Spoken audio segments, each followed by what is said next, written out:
Next 8th question మనకి చూస్తే explain different methods of valuing good will. మనకి valuation of good will లో ఈ రెండు క్వశ్చన్లు, అంటే need for valuation of good will అనొచ్చు, లేదు అంటే different methods of valuing good will. అంటే మనం ప్రాబ్లం చేసిన మెథడ్స్ ఏవైతే ఉన్నాయో వాటి గురించి ఎక్స్ప్లెనేషన్ అనేది ఇవ్వాలి.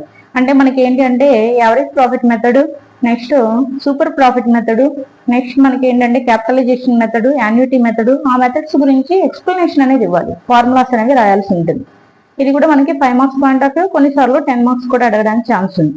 ఈ రెండిట్లో ఒక క్వశ్చన్ కన్ఫర్మ్ గా వస్తుంది మనకి. నెక్స్ట్ 9th క్వశ్చన్ మనకి చూస్తే explain the need for valuation of shares. 7th question need for valuation of good will. మనకి 9th క్వశ్చన్ చూస్తే need for valuation of shares. Valuation of shares లో మనకి ఈ క్వశ్చన్ మోస్ట్ ఇంపార్టెంట్ అనేసి చెప్పొచ్చు. నిజానికి ఏంటి అంటే మనకి need for valuation of good will important, need for valuation of share రెండు కూడా ఇంపార్టెంట్ కాన్సెప్ట్లు. ప్రాబ్లమాటిక్ పరంగా అలాగే థియరీ పరంగా కూడా రెండు క్వశ్చన్ ఇంపార్టెంట్ క్వశ్చన్స్ అనేసి చెప్పొచ్చు.